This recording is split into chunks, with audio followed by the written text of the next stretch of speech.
Greetings, one and all, to the most cursed, most cringiest corner of the internet. A YouTube channel content creator actively alienating everyone in both the analog and digital world. Well, welcome and good evening, wonderful dice of all landits. I am Lunar D8, and we're going to read some more of the journal pages. Keep in mind, this is the full version of the game. I played the older version to a little bit past this part in the game. I'll let you guys know whenever we get to the part that's blind.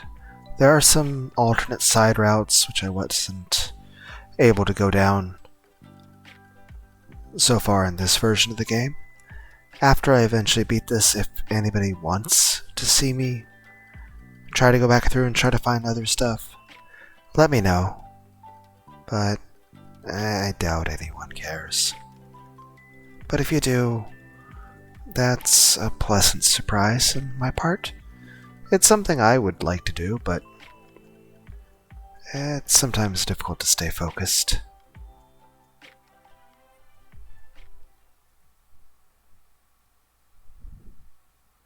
The vials of stuff I have no idea how to pronounce. Appearance, small glass bottles. Purpose, many purposes, but primarily sustenance. Given that he is Ashton's muse, it perhaps comes as no surprise that Caldera's appetite is just as endless and reckless as his wielder's. Although, seeing as the other muses need no form of food or water, I do not think Caldera eats things to sate the same sort of hunger that we feel as humans, but more so to aid us. Rather, Caldera is able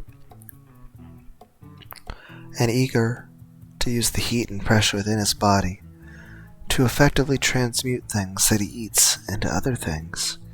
The vials of Samath are no exception, as they were produced by Caldera shortly after he ate several scoops of gravel and sand off the ground of the ribcage.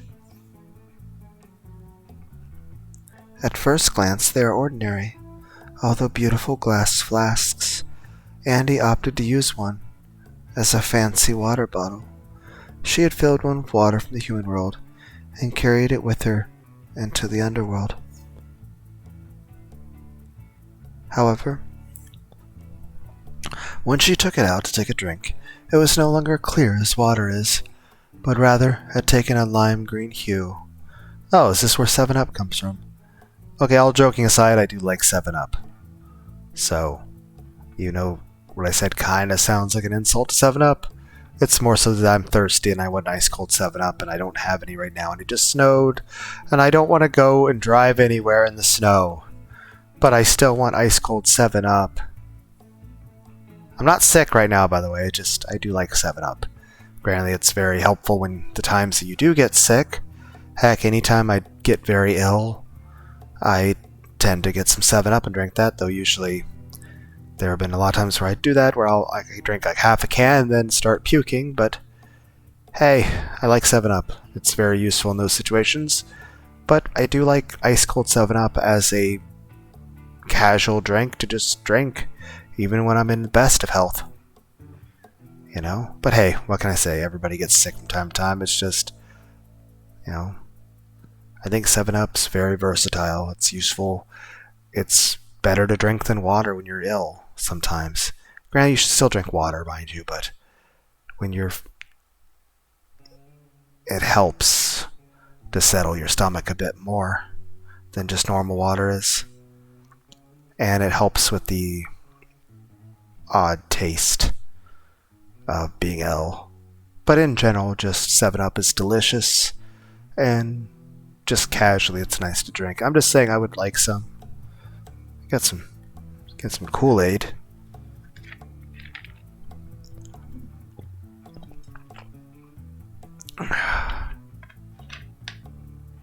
I took some water from the tap and put it in a empty brisk iced tea lemon bottle. It says 20 fluid ounces here, and I used a scoop for protein powder to try to not so messily put the Kool-Aid powder into the bottle. Just saying, I want 7-Up. That sounds, ice cold 7-Up sounds so delicious right now. Whatever. Back to the Estus flasks in this game. Judith tried to point it out to her, but Andy, of course, was not paying attention. This would prove to be insightful as the cuts and bruises on Andy's knees started to close up and shrink before our eyes. Though through experimentation, we also discovered that 7-Up is delicious, and other liquids can be transmuted into a similar fashion, including but not limited to coffee, ibuprofen, and gasoline. Did we ingest all of these things? So it's one thing that you put water inside an Estus flask and drink it in hell. But then you put coffee, after you witness the water get turned into 7-Up, you then took coffee. What do you mean ibuprofen? Did you just like fill a bottle of ibuprofen? And just straight up gas? Were you drinking the transformed ibuprofen? What about the gasoline? Were we drinking transmuted gasoline? I feel like we went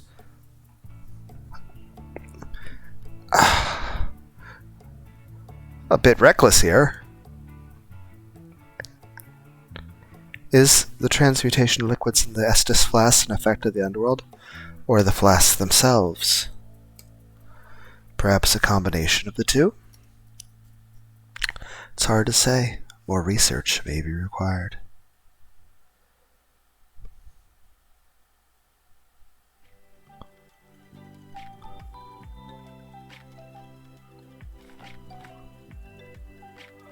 Nullifier.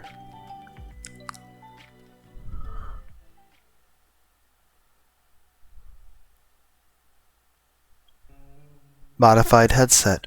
Purpose, defense against sirens' songs. Being that the sirens' primary means of attack is through their songs, it became an exceedingly good idea to engineer a means to counteract it, if only to take the edge off their disabling effects. The local electronics store and several noise-canceling headsets on sale. Between Judith and myself, we would take headsets and modify them so that they could block out the frequencies that the sirens sang most often. Of course, it does not protect against everything the sirens are capable of, but it does afford us a fighting chance. Thankfully, our muses seemed not to need them, which is a relief because I have no idea how we would put a headset on a hedgehog. We must never go into the underworld without wearing them, as they are our first line of defense against the Sonic the Hedgehog assault of the sirens. Maker of this visual novel is probably like, please Lunar, stop ruining our game. I'm like, no. The Widowmaker.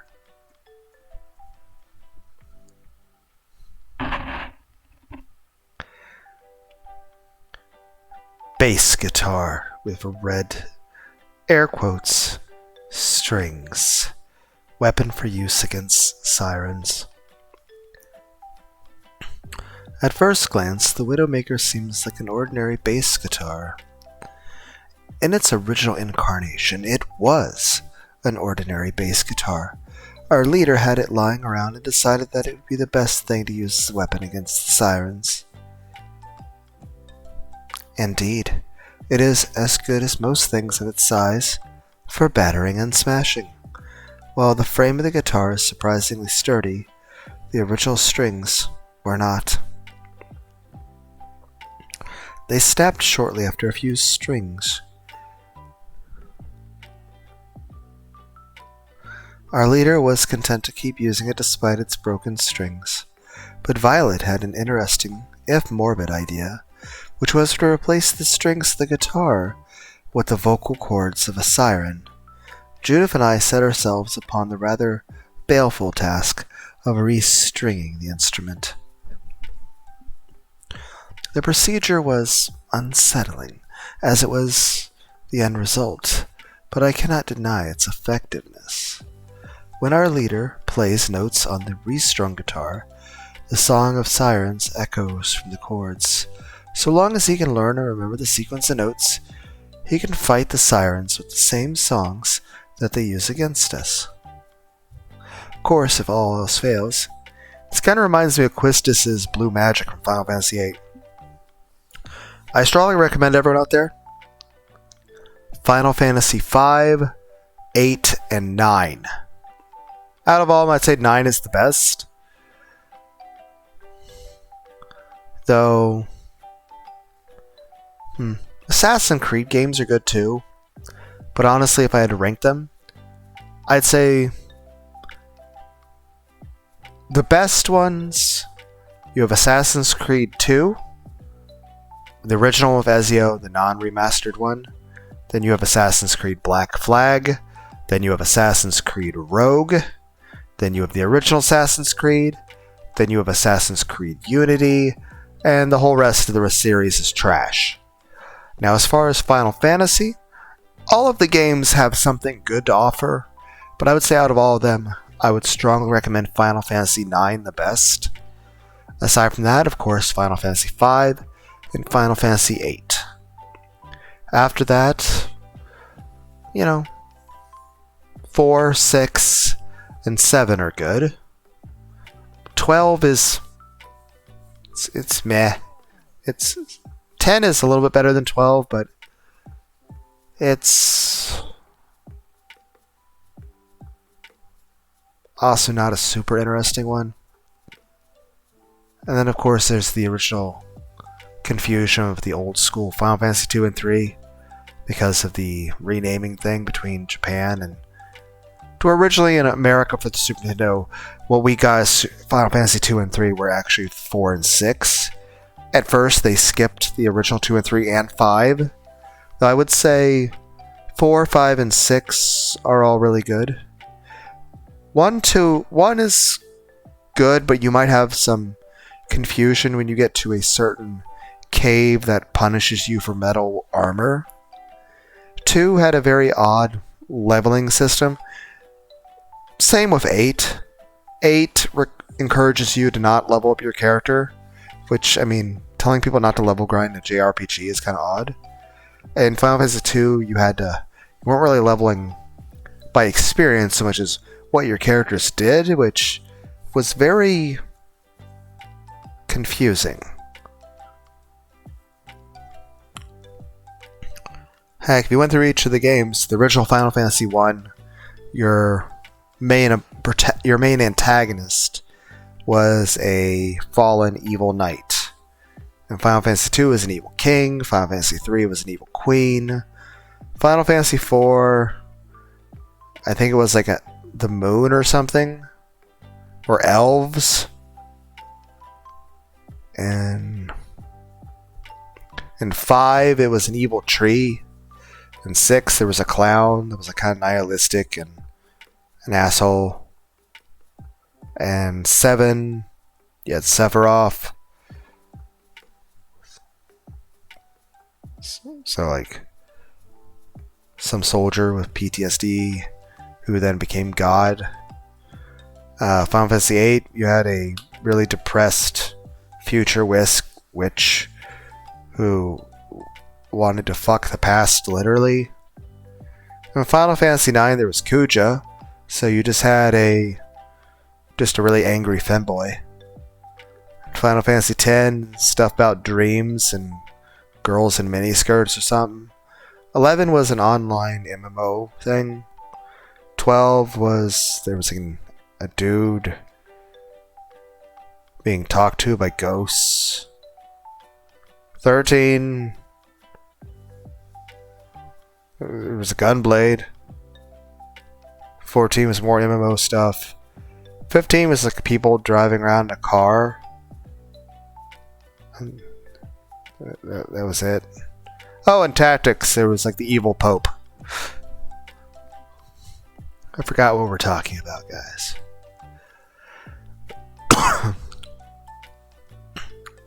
Of course, of all skills, he can still swing it as an axe, as he previously did, and the vocal cords seem to never snap.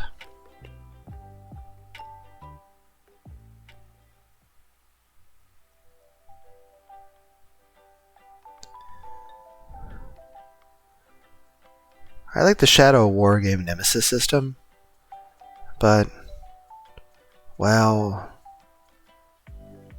kind of sucks that copyright you can't see it. Like, I'd like the Nemesis system in more games. I can imagine a version of it that's all cutesy, like Senran Kagura. And it like takes place in like Japanese cities and Japanese forests with cherry blossom trees and cyberpunk stuff. And instead of executions, you give people hugs and head pats. And instead of stealth kills, you like surprise people with like their favorite manga. You're like, you sneak up on someone and they turn around and you just, here's a manga reincarnated as a slime. Or instead of like shooting arrows at people, you like throw plushies and stuffed animals at them. I don't know. The Razor Chrome brush. I think it said brush. Yeah. Simple paintbrush. Weapon for use against the sirens. It's no secret that Violet has an affinity for painting. It stands to reason that she has quite a collection of brushes made from the hairs of many different animals, including squirrels, hogs, and goats. Since Violet has no experience in martial arts or using any sort of weapon, she has decided to bring a hog bristle paintbrush with her into the underworld. In all fairness, the bristles are strong and flexible, which are good qualities for a weapon to have, but its range is pitiful and lacks any sort of edge or weight. It's poorly suited for harming anything but a fragile canvas. This would change, however, when she decided to weave a bit of siren's hair into the brush, and then sharpen it through a treatment of turpentine and aluminum. Now the brush is actually sharp enough to pierce skin and muscle tissues with enough force. Additionally, because the brush still holds paint and paint-like substance, Violet also brings several brightly colored solutions with her into the underworld. These solutions resemble paint, but they are most certainly not, as hydrocarbon-based paint poisoning is not nearly as fast-acting or as deadly as the ailments Violet inflicts upon the sirens with those solutions.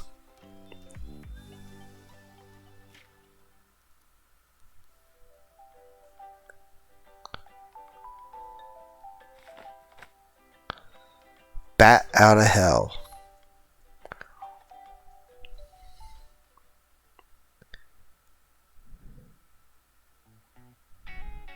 Heavily modified baseball bat. Purpose: weapon for fighting against the sirens. Only Ashton would think of attaching a flamethrower to a baseball bat to create a veritable Franken-weapon. You know, I'm more concerned about how he had access to a flamethrower in the first place. I don't think a weapon like this could ever be safe for the wielder, despite Judith's best attempts. I think I myself would question its effectiveness, since the fire is often superfluous, but it certainly gets the job done. I mean, it at least makes less sense than a gunblade. I still think gunblade's cool, though. In a situation where Ashton cannot get close to siren, he can simply spray fire all over them. I really don't have too much to say here. The weapon speaks volumes for itself between its insane concept and its hacky construction. At least it doubles as a torch in the dark areas, so there's that, I suppose.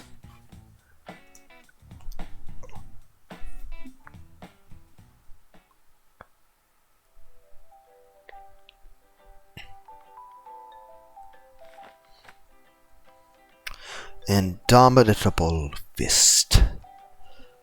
Fist of the North Star.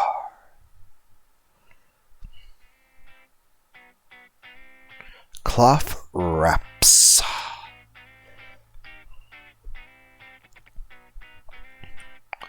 Andy's belief was, and still is, that the human body is the greatest weapon of all. In some ways, I find it hard to disagree, as the body can be strengthened repeatedly, repairs itself often, and cannot be stolen or knocked out of one's hand.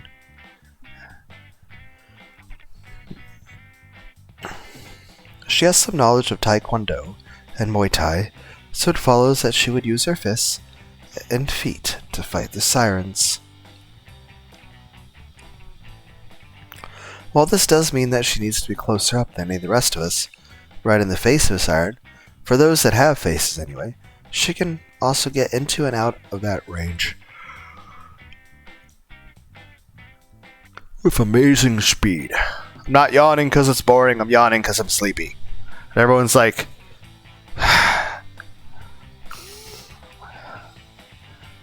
maybe Lunar needs a Red Bull. I'm like, no, trying not to Red Bull.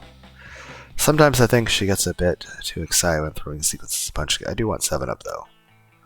It could be mistaken for savagery to those who don't know her, but I cannot blame her for applying 100% of herself in the fight for her life and the lives of others.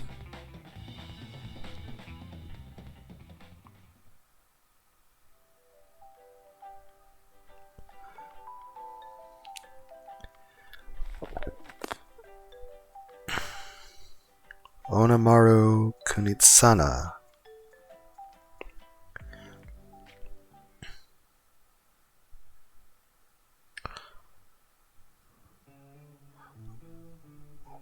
Ornamental katana. I can see it's not the real Onamaru Kunitsana. Otherwise, it would not have cost only $200. And the mere act of holding it would probably be an international felony. Even so, it's close enough for me. The satisfaction that comes from drawing and sheathing the blade has never ceased to please me, even after 6 years of practice. Now all of that practice pays off, as our endeavors into the underworld afford me an opportunity to use it against the sirens. It's said that the samurai of ancient Japan would slay not only enemies of the ruling daimyo, but also the oni, or demons. Although the underworld is the name that we have transposed upon the nightmare, residing within the locker, the sirens are certainly demonic in appearance, and perhaps even in nature. That means that this sword is a rather perfect fit, both for myself and for the task at hand. All I must do is ensure that the edge is well maintained, as that too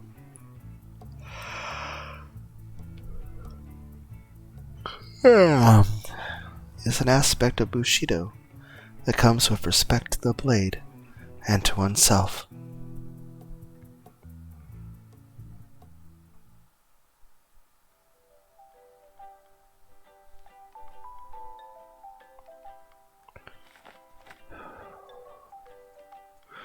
The Star Chifer MK4.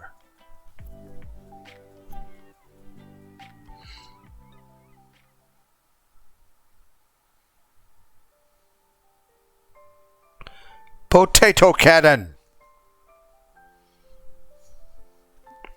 After a few hilarious failed attempts, Judith and I managed to construct a potato cannon using an old leaf blower and some spare parts from Ashton's dad's garage. Why does it sound weird to have multiple words in a row that are all possessives? It is simple enough in its construction, as it is a cannon that shoots potatoes at over 100 miles an hour. I'm pretty sure that would kill a person in real life. If you got hit by a potato going 100 miles an hour, you would either be dead or wish you were. Like it would either hurt or it would hurt a lot. Judith can fire other things from it, but potatoes have proven to be the most cost-effective ammunition. Due to a slight glitch in the combustion component that launches a potato, the cannon also superheats the potato itself. The bad news is that it needs to cool down between uses. But the good news is that the potatoes wind up exploding shortly after they emerge from the potato cannon's barrel. This is rather effective for dealing with groups of sirens, as they are not unaffected by the force of the explosions or the scalding burns of the piping hot potato bushes. It's a shotgun that shoots mashed potatoes, as well as a artillery.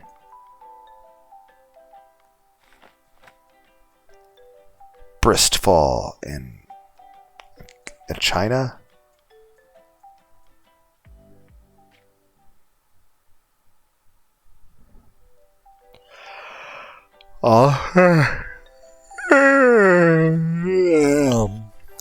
Oliver and Violet's Muses. Muse, working definition, a manifestation of one's individual's least desired most of existence, as well as a source of the kind of power the individual desires most in life. So think of, like, I've described so many things as DBZ fusions. This is a DBZ fusion of 1. Whatever source of the kind of power the individual desires in life, and their least desired most of existence. So, on the one hand, it's whatever source of power you want the most in the world, combined with your least desirable way of existing. Let me know what you think about this later, Oliver. Oliver's Muse, Bristfall. Our leader was the first among us to enter the underworld. Thus, I suppose only fitting that his muse would take on the appearance of an angel.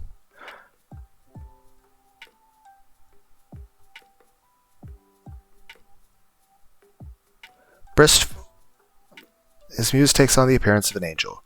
Bristfall looks majestic and invincible, but looks to me deceiving. He is made entirely out of wax.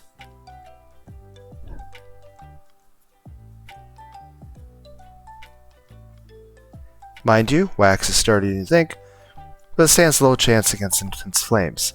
Furthermore, his ability to fly is quite limited. I would liken it more to hovering, really. Still, I suppose the upside of Bristol's composure is that he can meld himself into a number of different forms, overcome almost any foe.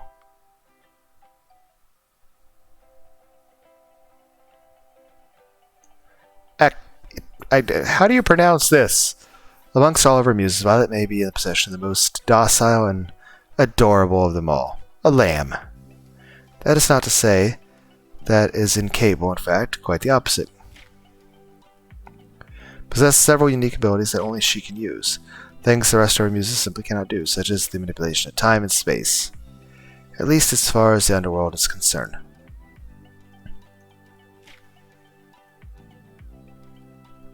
Cannot speak for sturdiness, but since it's rare that she even gets hit much in the first place, the fleece shines blindingly bright in response to attackers drawing near. I do not think she would be capable of taking me 2 minutes, however, especially from the sirens. Direct combat may be unwise.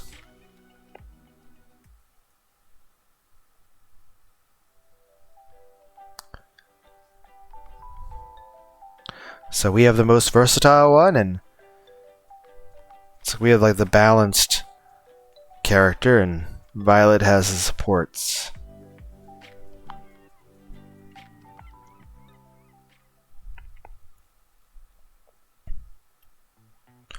Ashton and Andy's muses.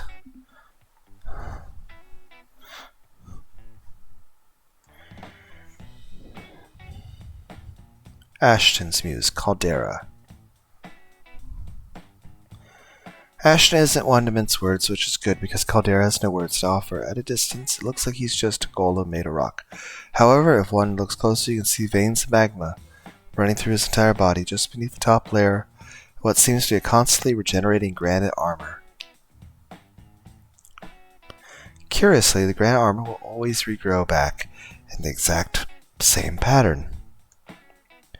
If Caldera sustains heavy damage, his volcanic underskin is exposed, and he becomes extremely dangerous both to fight against and to fight alongside as jets of magma spray out from his body with every punch and kick. Ashton fights alongside him rather recklessly, But perhaps this is for the better. Neither of them will grow complacent any time soon. Andy's Muse, 510th. It's like 510th place in a race? Andy's Muse is exotic looking, to say the least. Where does the sloth end and the machine begin? The sharp organic claws are just as deadly as the blast of its laser cannons. Its speed is certainly uncharacteristic of a regular sloth. It's the fastest thing I've ever seen if I could have seen it in motion. Oftentimes the sirens will be dead before a chance for proper combat has begun.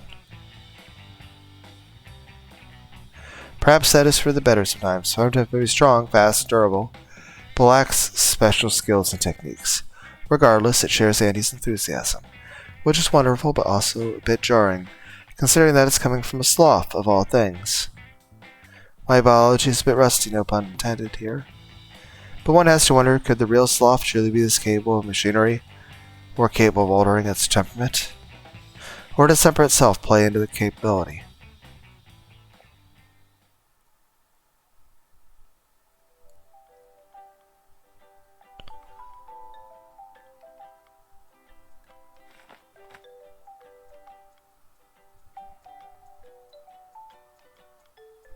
Crescendo and Bogasta.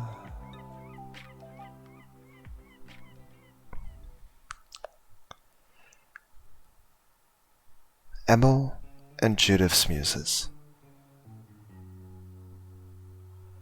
Emil's Muse Crescendo. My own muse is fine enough, I suppose. I cannot deny the resolve with which he fights, although his skills are indirect in nature. Crescendo's sword does not hit as hard as Caldera's fists, but the blade can be enchanted with several different prayers. Lasers. Strikes from the enchanted sword seem to have any number of harmful effects to the sirens. For instance, their movement may slow to a painful crawl. They may go insane and attack one another, or their precious voices may be silenced and taken from them, rendering them unable to afflict us with their songs. At the risk of sounding self-inflating, I certainly think the way he fights suits me, as the clever and thoughtful application of these ailments will go hand in hand with my ability to gather intelligence and scope out the siren's weaknesses.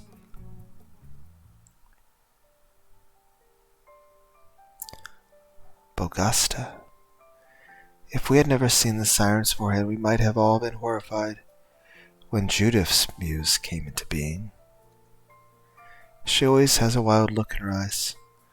I don't care to look any closer to see if my first impression might be wrong. Too risky. And yet I don't mind the smell. In fact, Bogasta's spines smell very strongly of caramel, so it's quite pleasant. I recall Ash and Andy daring each other to lick one of Bogasta's detached spines. Then Ashton went as far as to eat one. When Ashton's wounds closed up and he became strong enough to beat a siren to death without his trusty baseball bat, we knew we had stumbled upon something amazing. Bogasta can also curl into a ball around us, shield us from harm,